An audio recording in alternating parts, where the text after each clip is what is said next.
All right, this is still Good Morning Nigeria on the network service of the NTA. We will now turn our attention to the task ahead of the incoming president of the Nigerian Society of Engineers.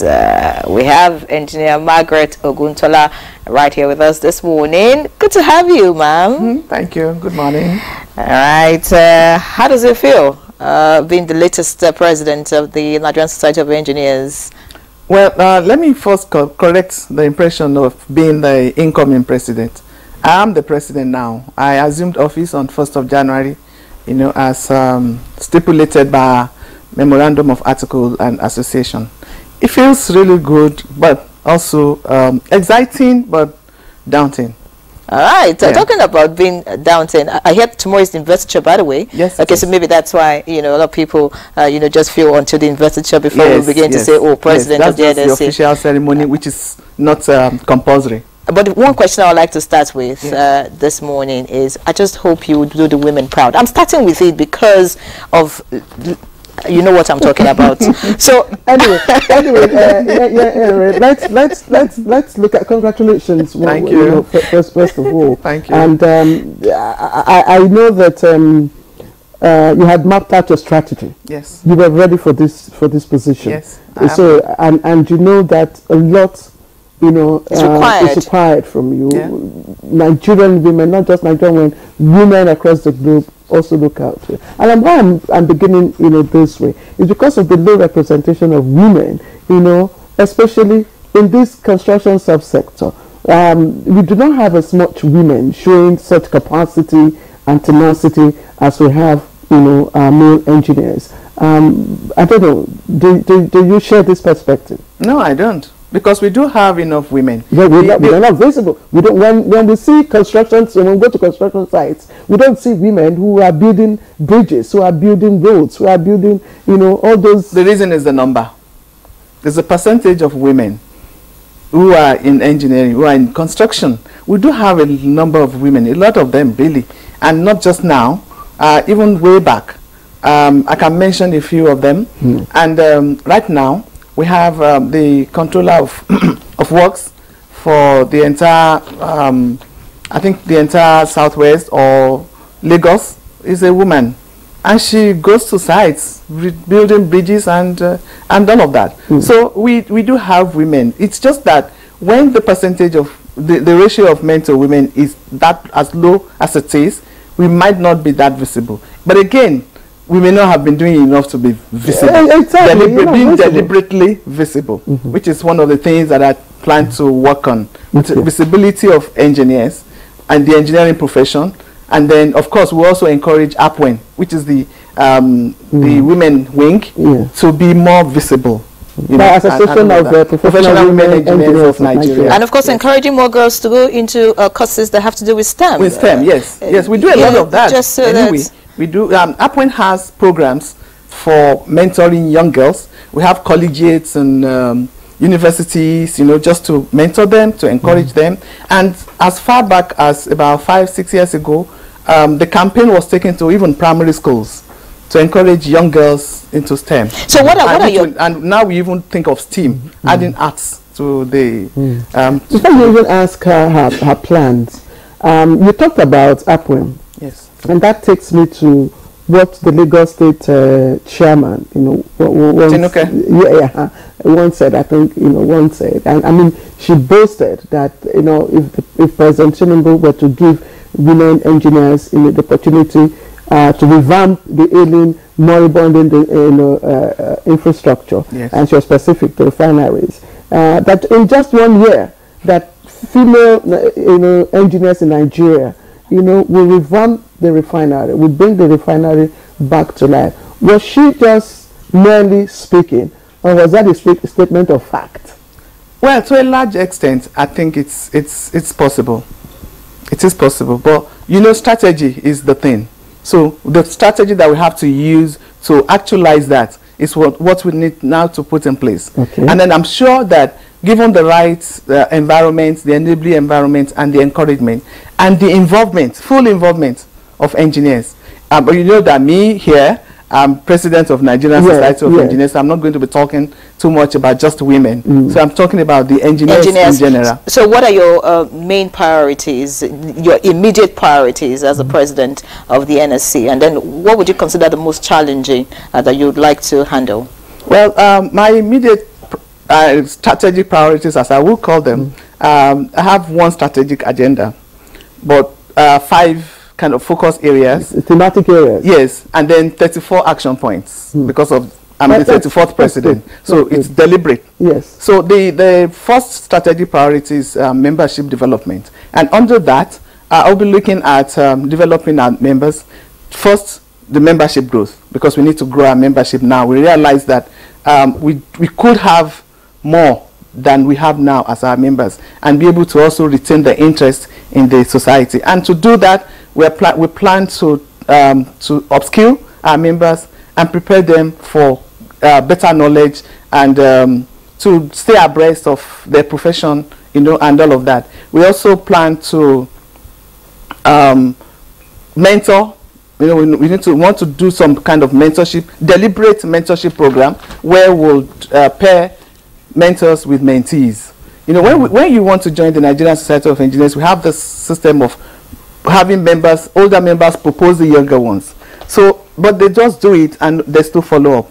And we do know that we need to mentor the younger ones so that they can take up the role after we leave. Then I'm also looking at intergovernmental industry and academia collaborations, to be able to want to engage government more, have roundtable discussions and dialogue with government to engage engineers more. That's what that's where I was going, because that has been one area that indigenous engineers have always raised issues with. Yes. That they're not being mainstreamed in contracts that have big contracts and all that rather, such works are contracted out to foreign, engineers and all that. So I'm just wondering, because as you come in now, apart from your gender, and in fact your gender makes, projects you more. A lot of people will be wondering, what's the capacity? Yes, what's the capacity to be able to turn, this area around? So how do you hope to tackle that apart from collaboration? Because past presidents have also attempted at engineering collaborations. Yeah. Yes. Well, the thing is this: there's sometimes like we said when we started this discussion, I talked about strategy. So what we want to do now is to engage more. This roundtable that I'm talking about will be engaging. Okay, I'm sorry, Engineer Oguntala. Let's just keep you on hold and go to take our. No, go ahead. All right, we have a correspondent right now at the Apex Court, because there will be some judgments to be delivered today by the Supreme Court, and Dele Atumbi is right there. Dele, if you can hear me, what is the latest from your end at the Apex Court, and could you tell us the appeals that are up for adjudication today? Hearing, and today the Apex Court will be delivering 14 judgments. That shows in 6 states the court would definitely be giving verdict on 14 appeals. And the appeals are coming from Nasarawa, Delta, Gombe, Kaduna, Kebbi, and Ogun states. I am aware that the court, going by the court list, the court would definitely commence its verdicts on the appeals coming from Nasarawa and Delta states, because the court hall is very congested, highly congested, in the sense that the influx of people to the court was so high, and the court has to decide to the fact that it would take 2 appeals in the first instance, that is Delta and Nasarawa state will be taken first, and after Nasarawa and Delta have been taken, others will definitely come on board. But beyond that, 2 states are states to watch out for, like the issue in Kano. You have to watch out for Kaduna and that of Nasarawa State. Would my lords use the what do you call it, the ratio descendee that they use in Kano to decide the issue in Nasarawa and Kaduna? Well, it depends on them. But when it comes to the issue of the ratio descendee of any decision of the court, it is the decision of the court and it resides in the court. But any moment from now, the Justice Kekere Ekun led panel will be adjudicating over the first two, which has to do with Delta and Nasarawa states. Dele, I'm just wondering. You talked about the halls, that are filled to capacity, and I'm wondering why exactly? What's so special? And I mean, what makes this today's judgment, special?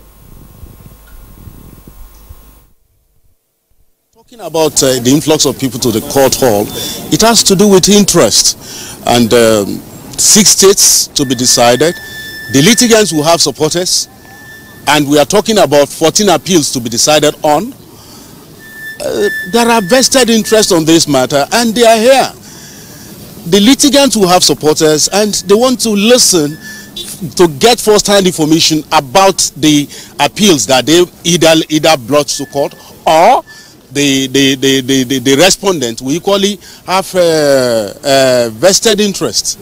So they are allowed to come into the court. And if one thing you can be rest assured of is this: the security here is very tight. Is very, very tight. That one I can say for free. For the update, of course, we'll join you much later once the verdicts begin to come in. But like I mentioned earlier, it looks like Friday is always Judgment Day. Last week it was Judgment Day, and I would like to ask the judges much later the meeting point between Judgment Day and Friday, so we can prepare ahead. Okay, well, let's get back to you now. I'm very excited, really, about your position. I just think that women have the capacity. But looking at the engineering profession, some people think that the capacity of engineers in this country is not really where it should be, considering the challenges that we're facing. Some think that maybe because of their capacity, that's why, like my colleague was trying to mention, that's why when big projects are to be handled, we look for expatriates outside instead of using engineers in the country. What do you intend to do as regards the capacity? What do you think that engineers can do to build capacity? And also quackery, a lot of quacks here and there, fake engineers. What do you intend to do in that regard, just so that we can rely more on our own instead of going outside? Thank you. Well, what I think we need to do, and what I plan to do with my team in terms of capacity, building capacity, and I'll come back to the engineers, the idea that engineers in Nigerian engineers don't have the capacity to handle jobs. What we plan to do is to train, retrain, and upskill our members, so that they would be at par with they'll be able to compete favorably with their counterparts from all over the globe. And right now we have sent out a survey for a training needs assessment for our members, depending on the discipline, so that we can help them to grow their capacity in the profession. What's the context of this help? The content is that the context, yes, is to organize training for them.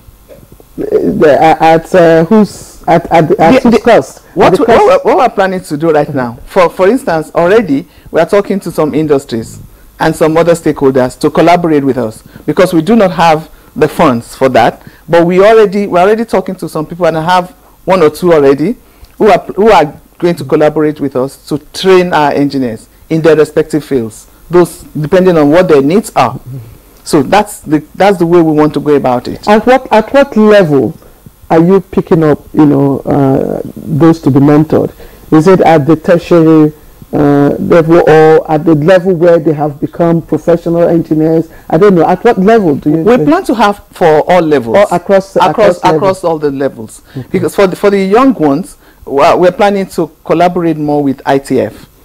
You know, so that they can so that we can train them more. They can do their COS, because you know, in the past, in my own time, I had a total of 12 months industrial training, which prepared me, you know, hands-on with practicals and all of that. So right now we don't have so many industries, but we're talking to some of them who can take these young students, on after national service, because a lot of, you know, core members after national service don't get a place. Yes, so they go to the classroom. Yes, they go because there are no industries. There are no industries anymore. But right now, we already have a partner for training of 1,000 engineers, young engineers every year. But besides industries, even our schools these days are beginning to fall short in terms of, you know, materials to train, you know, the students even in school. We hear of engineers in school talking about you being told the machine parts on a paper instead of... That's the extent to which the educational sector has fallen. You know, and it's not the fault of the engineers, you know that. It's government paying just deliberate attention to the educational system. We just have 60 seconds. I know you've talked so much, but just give us a recap. You want to, you know, the branding of, you know, the engineering institution. Just give us key points of actionable points. Okay, so one, we want to develop the capacity of our members.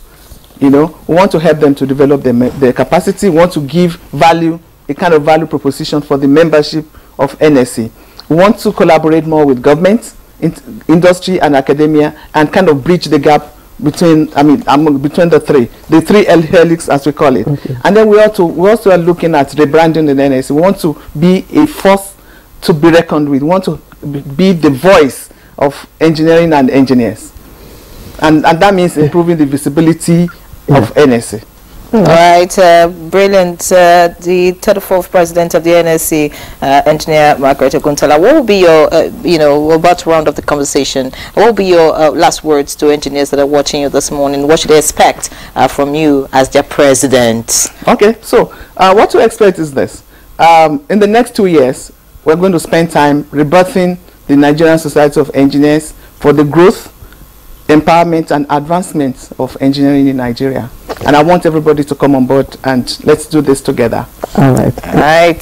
Congratulations once again. Of course, looking forward to your investiture tomorrow. Wishing you all the best. Thank you. We hope that after 2 years, you get another term. And of course, bring another woman. No, we only have one term. Oh, one term. Beautiful. One term, so 35th yes. president may be a is woman a long too. Time. All right. 2 years already counting, by the way. Exactly. Today's 19th. All right. Yes. Thank you so much, Margaret Oguntala, for joining us for the conversation. So now let's have a bit on sports. Thank you.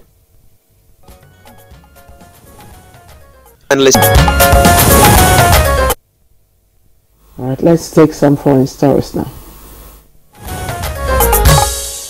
Ugandan opposition leader and former presidential candidate Bobi Wine says that police had surrounded his residence yesterday and put him under house arrest ahead of a planned protest.